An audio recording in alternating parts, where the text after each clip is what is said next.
2-3 സ്കിറ്റുകൾ പറയാനുണ്ട്.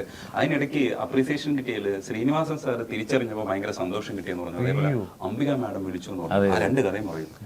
ഞാൻ ഇന്റർവ്യൂ കേട്ടപ്പോഴത്തേക്ക് എനിക്ക് ഭയങ്കര രസം തോന്നിയത് അംബിക മാഡത്തിന്റെ കോളില്ലേ, ഞങ്ങൾ രണ്ടുകൂടെ അങ്ങനെ ഇരിക്കുമ്പോഴേ അപ്പം മഞ്ജു എൻ്റെ അടുത്ത് പറഞ്ഞായിരുന്നു, അംബിക ചേച്ചിയൊക്കെ ഭയങ്കരമായിട്ട് അന്വേഷിച്ചിട്ടുണ്ട് കേട്ടോ. ഞാൻ നമ്പർ കൊടുത്തിട്ടുണ്ട്, വിളിക്കും. നമ്മൾ പിന്നെ അത് വിട്ട്, കാരണം അവരൊക്കെ വലിയ തിരക്കുള്ള ആൾക്കാരെ എപ്പോൾ വിളിക്കാനോ സമയമൊന്നും കിട്ടത്തില്ല. അങ്ങനെ ഒരു ദിവസം ഈ അടുത്ത കുറേ നാളിന് മുമ്പ് ഞങ്ങൾ ചുമ്മാ ഇരിക്കുമ്പോൾ പ്രാക്ടീസ് ചെയ്തുകൊണ്ടിരിക്കും അവിടെ, ചുമ്മാ പോയിരുന്നു. അങ്ങനെ ഇരിക്കുമ്പോൾ പെട്ടെന്ന് കോൾ വന്ന് ഞാനെടുത്ത്, അപ്പം ആക്ട്രസ് അംബിക, വേറെ വലിയൊരു ആയിരിക്കും, വിട്ട്. പിന്നെയും കുറച്ച് കഴിയുമ്പോൾ അടുത്ത് പോയി. അപ്പോൾ വിനോദ് പറഞ്ഞു, ആക്ട്രസ് അംബിക ചിലപ്പോൾ അവരായിരിക്കും, നേരത്തെ പറഞ്ഞിട്ടില്ല, എടുക്കുമെന്ന് പറഞ്ഞു.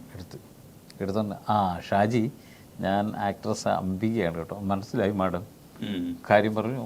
കുറേ നമ്മുടെ സ്കിറ്റുകളെല്ലാം അവർ ശേഖരിച്ചിട്ടിരിക്കുക. എനിക്ക് കുറച്ച് ഞാൻ മൂഡ് ഔട്ട് ആകുമ്പോൾ അപ്പോഴേ നിങ്ങളുടെ സ്കിറ്റ് എടുക്കും, കാണും. നാഗേഷ് ചേട്ടൻ, ജഗതി ചേട്ടൻ, അത് കഴിഞ്ഞ് പിന്നെ നിങ്ങളുടെ എല്ലാ സ്കിറ്റുകളും എൻ്റെ കയ്യിലുണ്ടാവും. നിങ്ങളുടെ ഒരു സ്വല്പം പരാജയപ്പെട്ട സ്കിറ്റ് പോലും നിങ്ങൾ ഉദ്ദേശിക്കുന്ന ആ ബമ്പറിലെത്താൻ സാധ്യതയുള്ള സാധനങ്ങളാണ്. അതിനകത്ത് പോലും ഇഷ്ടംപോലെ കൗണ്ടറുണ്ട് ഷാജി. അപ്പോൾ നിങ്ങൾ ഒരുപാട് ജനത്തെ ചിരിപ്പിക്കുന്ന ആൾക്കാർക്കാണ്, അതുകൊണ്ട് എപ്പോഴും നല്ല ഭാവി ഉണ്ടാകും എന്നൊക്കെ പറഞ്ഞു. അപ്പം നമ്മൾ എല്ലാം കേട്ടുകൊണ്ട് കൈയൊക്കെ കിടന്ന് വിറയ്ക്കുമായിരുന്നു. കാരണം അങ്ങനെ ഒരാൾ നമ്മളെ വിളിച്ച് അഭിനന്ദിക്കുമ്പോൾ അതൊരു വലിയ കാര്യമില്ല. അതേപോലെ ശ്രീനിവാസ സാർ തിരിച്ചറിഞ്ഞു. അത് ഈയിടെ പുള്ളിക്കാരൻ പ്രോഗ്രാമിന് സ്പെഷ്യൽ ഫംഗ്ഷൻ ആയിരുന്നു. ശ്രീനിവാസ് സാറും ജഗദീഷ് സാറോട് വന്നത് പ്രോഗ്രാമിലാണ്. അപ്പോൾ ഞാൻ ചുമ്മാ അതൊന്ന് കാണാം എന്ന് വിചാരിച്ചു. അവരെ നേരിട്ട് കണ്ടിട്ടില്ല ഇതുവരെ.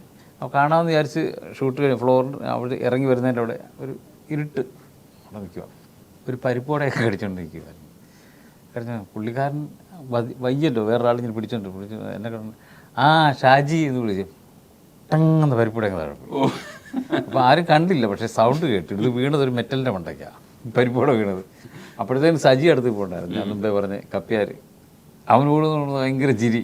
അപ്പോൾ ഇദ്ദേഹം എൻ്റെ അടുത്ത് പറഞ്ഞു, ഭംഗിയായിട്ടുണ്ട് കേട്ടോ, നല്ല പ്രോഗ്രാം, നിങ്ങളുടെ സ്കിറ്റ് കാണുമെന്ന് വിചാരിച്ചാണ് ഞാൻ വന്നത്. വിനോദ് എന്ത് ചെയ്യുമെന്ന് ചോദിച്ചു. അപ്പോൾ പേരെടുത്ത് അറിയുന്ന ഒരു സംഭവം, അത്രയും വലിയൊരു ആർട്ടിസ്റ്റ്, ഒരു ലെജൻഡല്ലേ, എഴുതുകയും ഒക്കെ ചെയ്യുന്നൊരു മനുഷ്യൻ, അക്ഷരങ്ങൾ കൊണ്ട് അഭ്യാസം കാണിക്കുന്ന ഒരാൾ നമ്മളെ അപ്രിസിയേറ്റ് ചെയ്യുക എന്ന് പറഞ്ഞു കഴിഞ്ഞാൽ അത് വലിയൊരു സർട്ടിഫിക്കറ്റ് ആയിട്ടാണ് തോന്നിയത്. അവിടെ നിന്ന് രോമാഞ്ചം അടിച്ച് ശബ്ദമൊക്കെ ഇടറി, പിന്നെ കയ്യോ കാലും ഒക്കെ വിറച്ച്. അപ്പം ഞാൻ സജി എടുത്ത് പറഞ്ഞു, പുള്ളി എന്നെ പേര് വിളിച്ചോളാം. ഷാജി കൈലാസ് സാറിൻ്റെ സിനിമയ്ക്ക് ചെന്നപ്പോഴും പടത്തിന് ചെന്നപ്പോഴും ഷാജി കൈലാസ് സാറിൻ്റെ ആണ്ട് പടത്തിന് ഞങ്ങൾ ചെന്നപ്പോഴേ ഈ പുള്ളിയുടെ വലിയ വലിയ പടങ്ങൾ കണ്ടിട്ടല്ലയോ, ഭയങ്കര ദേഷ്യക്കാരൻ അങ്ങനെയുള്ളതായിരിക്കും, എങ്ങനെയൊക്കെ ഇതാകുമെന്ന് പറഞ്ഞു. പക്ഷെ ഞങ്ങളവിടെ ചെന്ന് ആദ്യം ഞങ്ങളവിടെ മാറി നിൽക്കുക. ഷാജി സാർ വന്നെന്ന് പറഞ്ഞു. ഞങ്ങൾ മാറിയൊക്കെ നിന്നു.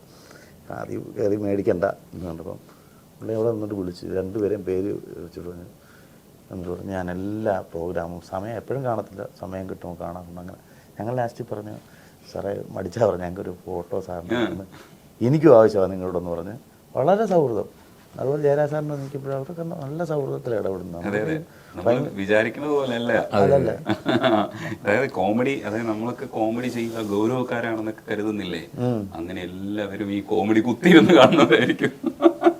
ഈ അടുത്ത് ഒരാൾ പറഞ്ഞു, 10 മിനിറ്റ് ഞാൻ മൊത്തം വരുന്ന ആ സാധനം കണ്ട, അതിനകത്തങ്ങ് ഒന്നുമില്ലെന്ന്. ഇവൻ എന്തിനാ പിന്നെ 10 മിനിറ്റ് കണ്ടത്? ഈ കമന്റ് അങ്ങനെയുള്ളവരുണ്ട് കേട്ടോ. നമുക്കിത് കാണണമെങ്കിൽ മാറ്റാനുള്ള ഓപ്ഷൻ ഉണ്ട്. ഞങ്ങളിപ്പം മാക്സിമം അങ്ങനെ എഡിറ്റ് ചെയ്തേ ചെയ്യത്തുള്ളൂ. ഇപ്പം നമുക്കുള്ള ഇതെന്ന് പറഞ്ഞാൽ മിക്ക സ്കിറ്റുകളും ആണും പെണ്ണും, അത് കോമഡി ഉണ്ടാക്കാൻ എളുപ്പമാണ്, അല്ലെങ്കിൽ ഫീമെയിൽ വേഷം കിട്ടും. പക്ഷെ നമ്മൾ ഇത്രയും സ്കിറ്റുകൾ ശരിക്കും ആണും തമ്മിലുള്ളതാണ്. ഒരു ആൾക്കാരെയും ദ്രോഹിക്കില്ലെന്ന്, അല്ലെങ്കിൽ വാക്കുകൊണ്ട് പോലും ദ്രോഹിക്കില്ലെന്ന് നമ്മൾ ആഗ്രഹിക്കുന്നു. ചില സ്കിറ്റുകളൊക്കെ നമ്മൾ പെട്ടെന്ന് ചെയ്യുന്നുണ്ട്. ഇപ്പം ഞാൻ പറഞ്ഞു, കോപം കൊണ്ട് നമുക്ക് ആവശ്യത്തിന് സമയം ഉണ്ടായിരുന്നു, പെട്ടെന്ന് ചെയ്യുന്നതുകൊണ്ട് ചിലപ്പോൾ അത് ശകലമൊക്കെ പാളിപ്പോവും.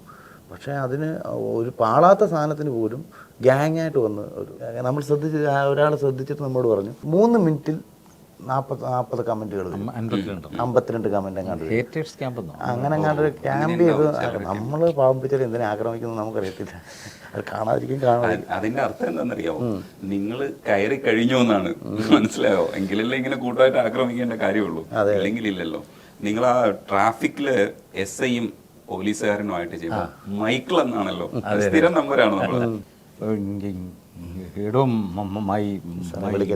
വിളിക്കരുത് മൈക്കിളെ അങ്ങനായിരുന്നോ? 147 എന്തുവായി പറയുന്നത്? ഊണ് മേടിക്കാൻ പോയേക്കോന്നല്ലേ ഞാൻ പറയാൻ വന്നേ. സാറൊന്നും അന്നദാനം നടത്താൻ പോവാന്നോ? എന്താ അല്ലെ 147 ഊണ് മേടിക്കാന്ന് പറഞ്ഞത്? എടോ കോൺസ്റ്റബിൾ 147 ഊണ് മേടിക്കാൻ പോയെന്നാ പറഞ്ഞത്. അങ്ങനായിരുന്നോ? ഭയങ്കര രസമാണ് ഇതിന്റെ ഒരു നിങ്ങളുടെ ഒരു കോംബോ കാണുമ്പോൾ തന്നെ ഇപ്പൊ എല്ലാവരും ചിരിച്ചു തുടങ്ങിയിട്ടുണ്ട്. ഊണും കൊണ്ട് ചെല്ലുന്ന ഒരു കാറ്ററിംഗ് ഡെലിവറി ബോയ് ഉണ്ടല്ലോ, ഉള്ളിൽ ആ ഇത് ഇട്ടിട്ട് അപ്പോഴേ നമുക്ക് സെൻസ് ചെയ്തു ഇതെന്തോ ഒരു പ്രശ്നം വരുന്നുണ്ട്. ഈ കുറ്റി ഇട്ടപ്പോ തന്നെ ആ കുറ്റിയിലാണ് സംഭവം കിടക്കുന്നത്. കള്ളു പറയുന്ന പിന്നെ ഒന്നും വേണ്ട എല്ലാം. അതെന്താണ് അയാളുടെ പേരെന്താണ്? ചക്കിച്ചാൻ പറമ്പിൽ ബാബുവിനെ വിളിച്ചാൽ മതി എന്ന് പറയും. ബാബുവിനെ വിളിച്ചു കഴിഞ്ഞാൽ വിളിച്ചാൽ തന്നെ ഉടനെ വരുമെന്ന്. അതാരാ ഈ ബാബു? ഞാനാണ് ഈ ബാബു. ആ പേരൊക്കെ ഭയങ്കര രസമല്ലേ, ചക്കിച്ചാൻ പറമ്പിൽ ബാബു. ചില സ്കിറ്റുകളിലെ കൗണ്ടറുകളല്ല, ക്യാരക്ടറുകൾ നമ്മൾ ചിലപ്പോൾ ഓർക്കുമ്പോഴേ അതെന്തോ മനുഷ്യനാണ് നമ്മൾ പിന്നെ ആലോചിച്ചു. ഉദാഹരണത്തിന് ഈ കള്ള് പറഞ്ഞു, അച്ഛൻ വലിയമായിട്ട് അവിടെ കിടക്കുമ്പോൾ കള്ള് കൂപ്പി വെക്കുമ്പോഴത്തേന് ഡോറും കുറ്റിയെടുത്ത് പുള്ളിക്ക് വേണ്ട. അത് കഴിഞ്ഞ് വെടി വെച്ച് കൊല്ലാൻ തുടങ്ങുക. എന്നാൽ ഞാൻ പൊക്കോട്ടെ എന്ന് പറയുമ്പോഴത്തേന് പറഞ്ഞു കുപ്പി എടുത്ത് വെക്കുമ്പോൾ എന്നാൽ ക്ലാസ്സിങ് ഇതാ കഴിച്ചിട്ട് പോകാമെന്ന്. വേറൊരു ക്യാരക്ടർ ഉള്ളത് ആത്മഹത്യ ചെയ്യുന്നൊരു സ്കിറ്റ് ക്യാരക്ടറുണ്ട്. അയാൾ ബിസിനസ് ചെയ്യാനായിട്ട് ചെന്നിറങ്ങിയിട്ട് ആകെ 60,000 രൂപയുണ്ട്. അത് ചിന്തിക്കാൻ വേണ്ടി 35,000 രൂപ അശോക ഹോട്ടലിൽ റൂം എടുത്ത്, എന്നിട്ട് ഈ 35,000 രൂപ 15,000 കൊണ്ട് ബോംബെ ചെന്ന് അത് ചിലവാക്കി കഴിയുമ്പോൾ 1,500 രൂപയുണ്ട്.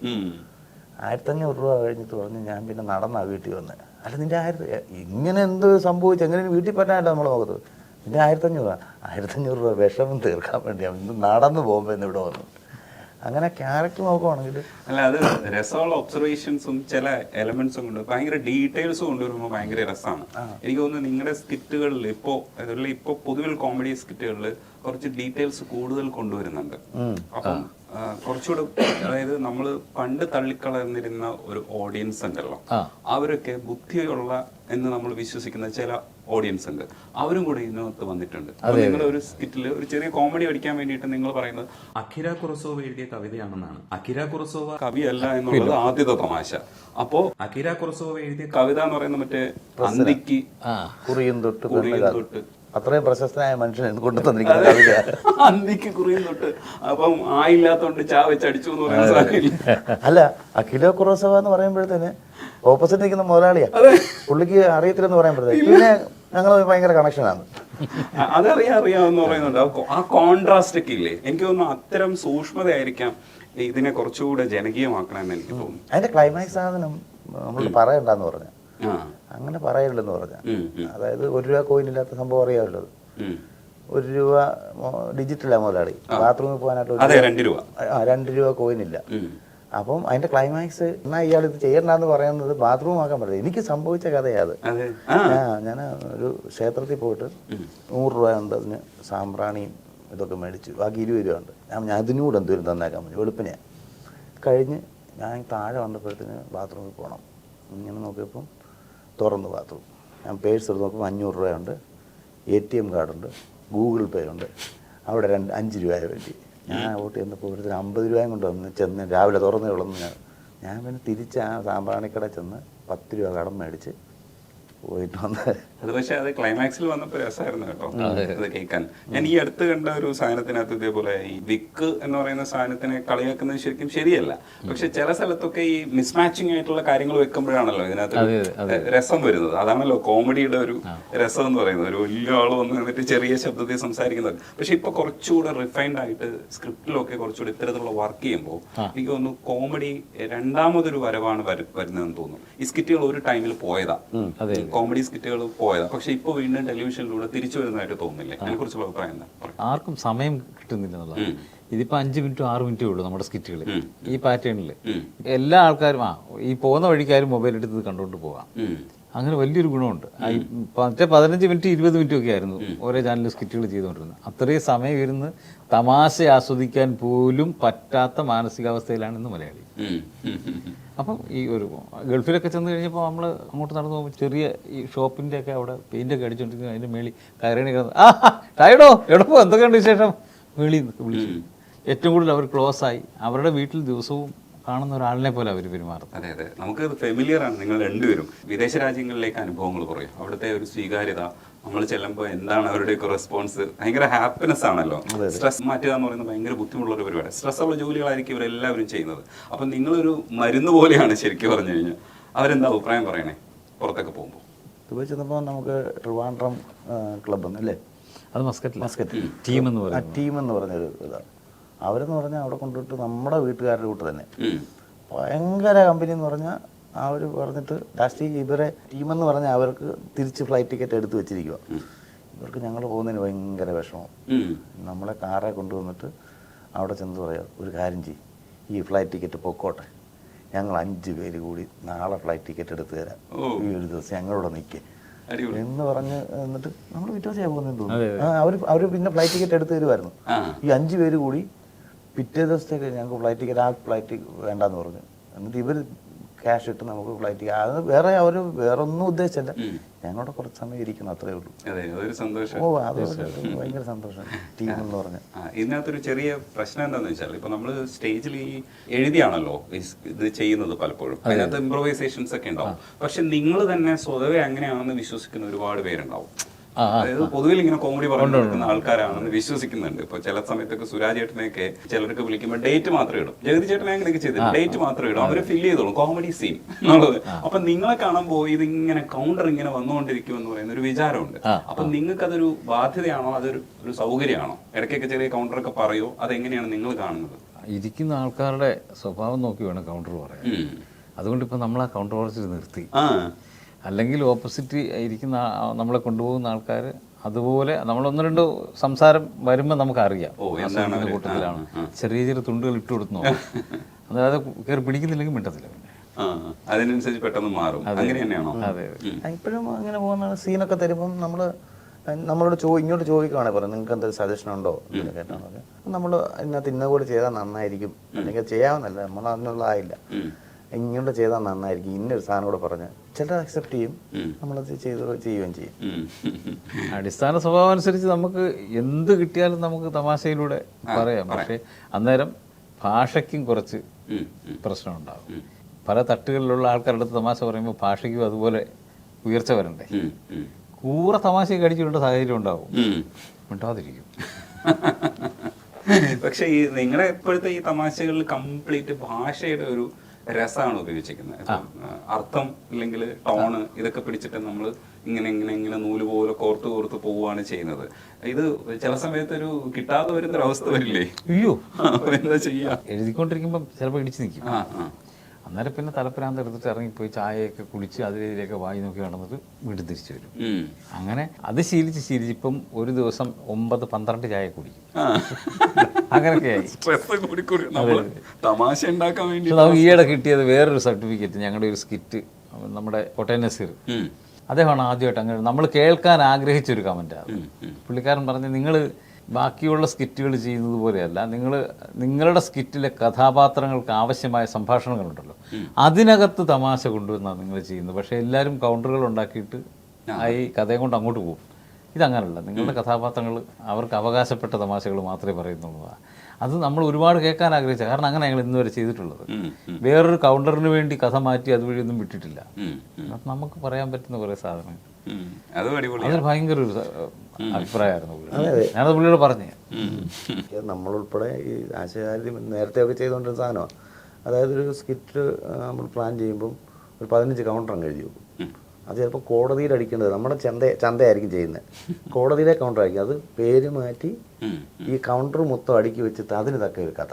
പക്ഷെ നമ്മളിപ്പം ചെയ്യുന്നത് ഒരു കഥയായിരിക്കും, അതിനകത്ത് ആപ്റ്റല്ലാത്ത കൗണ്ടർ എന്ത് വന്നാലും നമ്മളത് മാറ്റിക്കളയും. എന്നിട്ട് അതിന് വേണ്ടിയത് ആ കഥാപാത്രം എന്താ ആവശ്യപ്പെടുന്നു അത് മാത്രമേ കൊടുക്കാറുള്ളൂ. അതാണ് ഇപ്പം ചെയ്യുന്നത്. നമ്മൾ വന്ന സമയത്ത് എന്ന് പറഞ്ഞൊരു 7-8 കൗണ്ടർ കൊണ്ട് ബമ്പർ അടിക്കായിരുന്നു. നമ്മൾ തന്നെ വിനയം ഉണ്ടാക്കി വെച്ച് നമ്മൾ ഈ 5 മിനിറ്റ് എന്നുള്ളത് 1.5 മിനിറ്റ് 1 മിനിറ്റിലൊക്കെ ബമ്പർ അടിച്ച് തുടങ്ങിയതുകൊണ്ട് അടുപ്പിച്ച് കൗണ്ടറാക്കി. പക്ഷേ ഇപ്പം നമുക്കൊക്കെ തന്നെ അത് ബാധ്യതയായി. ഇപ്പം അതേ ലെവലിൽ കൊടുത്തില്ലെങ്കിൽ എടുക്കത്തില്ല. അത് ചെയ്യാവുന്ന മേഖല മുഴുവൻ ചെയ്തു കഴിഞ്ഞു. ഇനിയും പുതിയത് ഇങ്ങനെ ചിന്തിച്ചെടുക്കും. നമ്മളിങ്ങനെ ചിന്തിക്കുമ്പോൾ അത് ക്യാരക്ടർ മറ്റേ ചെയ്ത ഇത് ചെയ്ത് മറ്റേ ഇങ്ങനെ വരും. ഇവരെങ്ങനെയാണ് നമ്മുടെ ജഡ്ജസ് ആയിട്ട് ഇരിക്കുന്നവര് എങ്ങനെയാണ് സപ്പോർട്ട് ചെയ്യുന്നത് പുറത്ത്? ഇപ്പോൾ അതിൻ്റെ ഉള്ളിൽ നമുക്കറിയാം, അവരുടെ ചിരി കാണുമ്പോൾ നമുക്ക് മനസ്സിലാവും ഏറ്റു എന്ന് പറയും. അത് കഴിഞ്ഞിട്ട് എന്തെങ്കിലുമൊക്കെ ചില കാര്യങ്ങളൊക്കെ കറക്റ്റ് ചെയ്യാനൊക്കെ ഉണ്ടാവുമല്ലോ, അവർ അഡ്വൈസ് തരാറില്ലേ? അവരെല്ലാവരും സുഹൃത്തുക്കളെ പോലെ വെളിയിലായാലും എല്ലാവരും. കാരണം നമ്മൾ അവിടെ ചെന്ന് നിന്ന് പേടിക്കരുത്, ടെൻഷൻ അടിക്കരുത്, ഇതൊക്കെയാണ് ഒരു പ്രോഗ്രാമിൻ്റെ വിജയം അതാണ്. അതെ അതെ. ഈ ദൂരം കുറഞ്ഞു കിട്ടിയാൽ, ഇച്ചിരി ഫ്രണ്ട്ലി ആയാൽ ഏറ്റവും നല്ലത്. അപ്പോൾ നമുക്ക് കുറച്ച് സ്വാതന്ത്ര്യമുണ്ട്, നമ്മൾ ഇളകി ചെയ്യും. മറ്റേ നമ്മൾ പേടിച്ചൊക്കെ ചെന്നിരിക്കുമ്പോഴേ ഈ പുതിയതായിട്ട് വരുന്ന ആൾക്കാർക്കൊക്കെ പറ്റുന്നൊരു വലിയൊരു കുഴപ്പം അതാണ്. പേടിക്കും, നമ്മുടെ അടുത്ത് വന്ന് എങ്ങനെയാണ് ആശ്രയിച്ചേട്ടാ എന്നൊക്കെ ചോദിക്കും. അപ്പോൾ നമ്മൾ ഒന്നും പേടിക്കാനില്ല, നിങ്ങൾക്ക് ഇതുപോലൊരു അവസരം കിട്ടി, അത് വിനിയോഗിക്കില്ല, ജീവിതത്തിൽ മണ്ടന്മാരായിപ്പോവും. അതുകൊണ്ട് എക്സ്ട്രാ എനർജി കരുതിക്കൊണ്ട് നേരെ കയറുക, പഠിച്ചു വെച്ചതങ്ങ് ചെയ്തോട്ടെ. അവിടെ ഇരിക്കുന്നത് ആരാന്ന് പറഞ്ഞാൽ അത് നിങ്ങൾ മൈൻഡ് ചെയ്യേണ്ട കാര്യമില്ല, നിങ്ങൾ ചെയ്തേക്കണമെന്നൊക്കെ പറഞ്ഞ് നമ്മൾ ബൂസ്റ്റപ്പ് ചെയ്തൊക്കെ കയറ്റി വിടും. നമ്മളിപ്പോൾ ഫ്രണ്ട്ലി ആയല്ലോ, അപ്പോൾ ഇനി പാട്ട് പാടാം. അപ്പോൾ ശത്രുതയാകാം അല്ലേ? എനിക്ക് ഇച്ചിരി ശത്രുതയാകാം നാട്ടുകാർക്ക്. ഇത്രയൊക്കെ ആയില്ലേ ചോദിച്ചിട്ട് ഇനി പാട്ടും കൂടെ പാടിയിട്ട് ഒരു കലാകാരൻ മൃദംഗം വായിക്കുമെന്ന് എനിക്കറിയാം, പക്ഷെ മൃദംഗം ഇല്ലാത്തതുകൊണ്ട് നമുക്ക് വായിക്കണ്ട. അപ്പോൾ പാട്ട് പാടി പറ്റും. No appeal. ഞാൻ നോക്കാം. ഒന്നിനി ശ്രുതി താഴ്ത്തി പാടുക പൂങ്കുയിലേ, എന്നോ മലുറക്കമായി ഉണർത്തരുതേ, എന്നോ മലുറക്കമായി ഉണർത്തരുതേ. ഒന്നിനി തിരി താഴ്ത്തു ശാരദ നിലാവേ, ഈ കണ്ണിലെക്കിനാവുകൾ കെടുത്തരുതേ, കണ്ണിലെക്കിനാവുകൾ കെടുത്തരുതേ. അത്ര മതിയോ? അടിപൊളി. ഇത് ജയചന്ദ്രൻ സാർ അന്ന് ദൂരദർശനിൽ പാടിക്കൊണ്ടിരിക്കുന്ന എൻ്റെ കണ്ണിൽ ഇപ്പോഴും ഉണ്ട്. രസമുള്ള ഒരു ലളിതഗാനമായിരുന്നു അത്. മുഴുവൻ പാടി പഠിച്ചിട്ട് കോളേജിൽ പാടി പ്രൈസൊക്കെ കിട്ടിയിട്ടുള്ളത്. അതെ, ലളിതഗാനത്തിന് സമ്മാനം കിട്ടിയിട്ടുണ്ട്. ആ കാലഘട്ടത്തിൽ അപ്പോൾ എല്ലായിടത്തും മത്സരിക്കാൻ പോകുമ്പോൾ ഓരോരോ പാട്ടുകൾ വേണ്ടേ? അതെ അതെ. അന്നത്തെ പഴയതിൽ നിന്ന് തിരഞ്ഞെടുത്തത് ഘനശ്യാമ സന്ധ്യാകൃതികൾ എം ജി രാധാകൃഷ്ണൻ സാറിൻ്റെ. അതായത് ഇന്ന് വരെയുള്ള യൂത്ത് ഫെസ്റ്റിവലുകളിൽ ഏറ്റവും കൂടുതൽ പാടിയിട്ടുള്ളതും ഏറ്റവും നല്ല ലൈറ്റ് മ്യൂസിക് എന്ന് പേരെടുത്തിട്ടുള്ളതും അതാ. കേട്ടിട്ടുണ്ടാവില്ല? അത് അറിയോ? അതും കൂടെ പോവാം, കുഴപ്പമില്ല. മറ്റേത് നമ്മൾ രണ്ടുപേരെങ്കിലും പിടിച്ചല്ലോ. വസന്തങ്ങളീ വഴിയേ വന്നു, വനജോത്സ്ന കൈക്കുമ്പിൾ നീട്ടി, വസന്തങ്ങളീ വഴിയേ വന്നു, വനജോത്സ്ന കൈക്കുമ്പിൾ നീട്ടി, പൂനിലാവും വനനിഴലും പുണരുന്ന മർമരം ഉണർന്നു, ഘനശ്യാമസന്ധ്യാഹൃദയം നിറയെ മുഴങ്ങി, മഴവില്ലിൻ മാണിക്യവീണ. പഴയൊരു പടം പറ്റുന്നില്ല. നമ്മുടെ ഒരു തരത്തിൽപ്പെട്ട പ്രശസ്തരായിട്ടുള്ള ഗായകരൊക്കെ ഇത് ലളിതഗാനത്തിന് പാടിയിട്ടുണ്ടാവും, യുവജനോത്സവത്തിന് പാടിയിട്ടുണ്ടാവും, ഉറപ്പാണ്. വിനോദേട്ടാ നേരത്തെ പറഞ്ഞതുപോലെ എനിക്ക് ഏറ്റവും കൂടുതൽ ഇഷ്ടമുള്ളത് ഒരു വില്ലൻ വേഷം ചെയ്യാൻ. കാരണം എന്താ വെച്ചാൽ എൻ്റെ ഈ കടുത്ത ശബ്ദമൊക്കെ ഒരു വില്ലന് വേണ്ടി ഉപയോഗിച്ചാൽ എങ്ങനെയായിരിക്കും എന്നുള്ളത് ഭയങ്കര രസമാണ്. അങ്ങനെയുള്ള വില്ലന്മാരൊക്കെ സക്സസ് ആയിട്ടുണ്ട്. ഈ സിനിമാക്കാരൊക്കെ അപ്രോച്ച് ചെയ്തിട്ടില്ല ഇതുവരെ.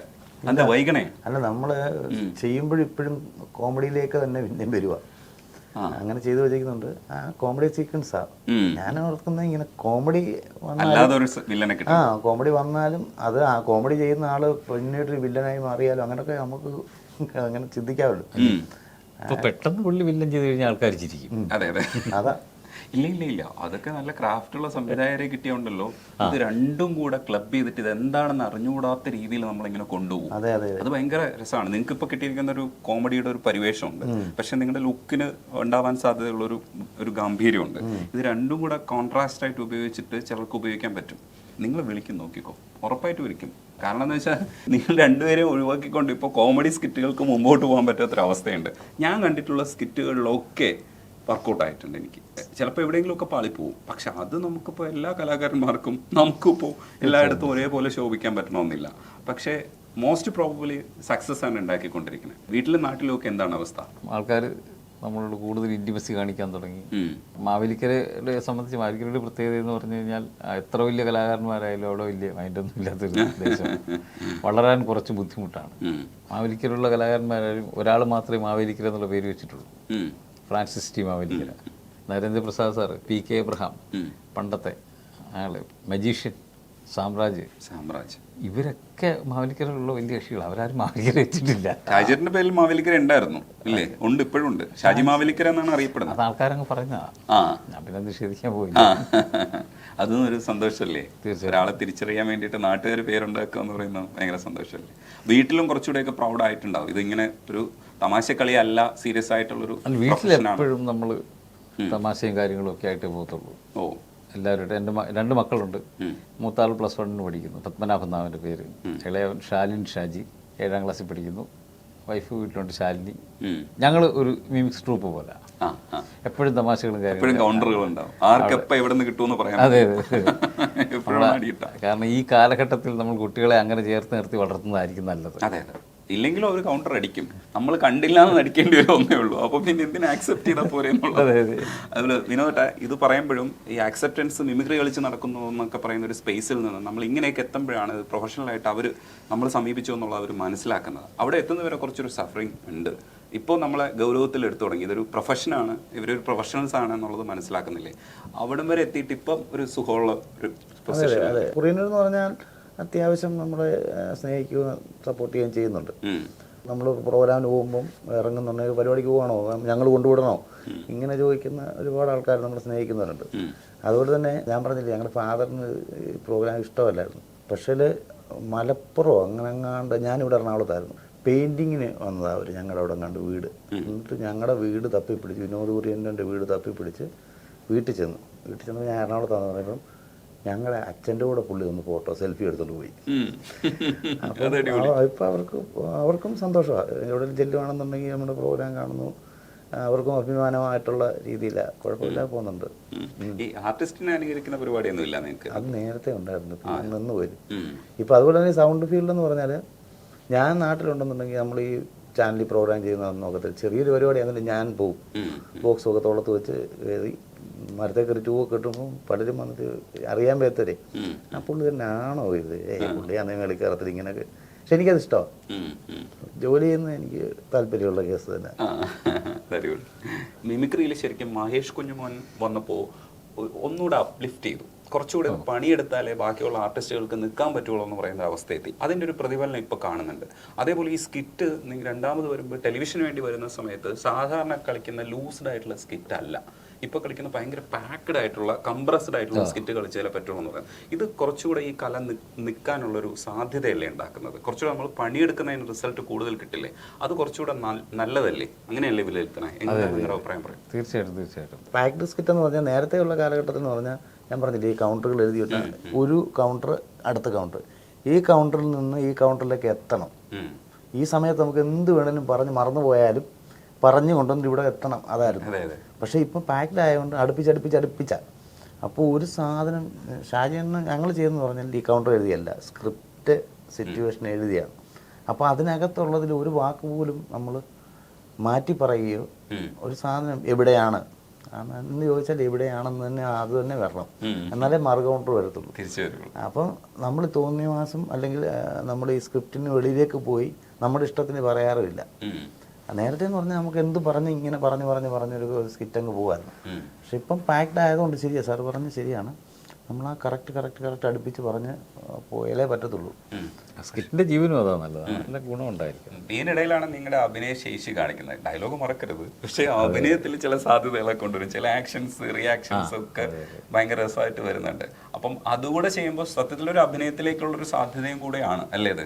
ഈ 5 മിനിറ്റുള്ള സാധനത്തിനകത്ത് ഇത്രയും ക്യാരക്ടറിന്റെ ഭാവങ്ങൾ കൊണ്ടുവരണം എന്ന് പറയുമ്പോൾ നമ്മളതെല്ലാം വാരി വലിച്ചിട്ട് ചെയ്യും. ആൾക്കാർ അവൻ ഭയങ്കര ഓവറാണ് അങ്ങനെയൊക്കെ പറഞ്ഞു കളയും. ഇതൊരു സ്കിറ്റാണ് എന്നുള്ള രീതിയിൽ കണ്ടാൽ പോരെ, തമാശ സ്കിറ്റാണ്. എല്ലാവരും ചിന്തിക്കുന്നത് പോലെ ലോകോത്തരമായിട്ടൊക്കെ ചിന്തിച്ചു കളയും. ഒരു ചിരിപ്പിക്കുക, ആൾക്കാരെ രസിപ്പിക്കുക. പക്ഷെ കുറച്ചുകൂടെ ഇപ്പോൾ എൻ്റെ അഭിപ്രായത്തിൽ കുറച്ചുകൂടെ നിലവാരം വരുന്നുണ്ട് ഇതിനൊക്കെ, കുറച്ചുകൂടെ പൊളിറ്റിക്കലി കറക്റ്റ് ആവുന്നുണ്ട്. അപ്പോൾ കുറച്ചുകൂടെ വൈഡർ ഓഡിയൻസിലേക്ക് പോയി കുറച്ചുകൂടെ ഒരു അക്സെപ്റ്റബിലിറ്റി മിമിക്രി ആർട്ടിസ്റ്റുകൾക്കും അതേപോലെ തന്നെ സ്കിറ്റ് ചെയ്യുന്നവർക്കും കിട്ടുമെന്നാണ് പ്രതീക്ഷിക്കുന്നത്. ആസ്വാദകരുടെ ലെവൽ ഏകദേശം ഒരേ തട്ടിലായി.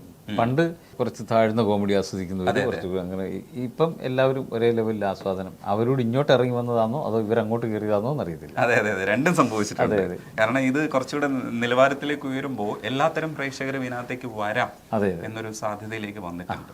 നമ്മൾ മുമ്പായിരുന്നെങ്കിൽ ചിലപ്പോൾ ഒരുപക്ഷെ ഇങ്ങനെ ഇത്രയും വാചാലമായിട്ട് സംസാരിക്കില്ലായിരുന്നു. പക്ഷെ ഇപ്പോൾ കോമഡിയെ പുകഴ്ത്തി സംസാരിച്ചാലും തെറ്റൊന്നും ഇല്ല എന്നൊരു അവസ്ഥയിലേക്ക് വന്നിട്ടുണ്ട്. അത് ഒരു ഭയങ്കര ഒരു സന്തോഷമുള്ള കാര്യം. അതിലുള്ള കലാകാരന്മാർ നിങ്ങളായതിലും ഇല്ലെങ്കിൽ നിങ്ങളെ പോലെ കുറേ പേരായതിൽ നമുക്ക് ഭയങ്കര സന്തോഷമുണ്ട്.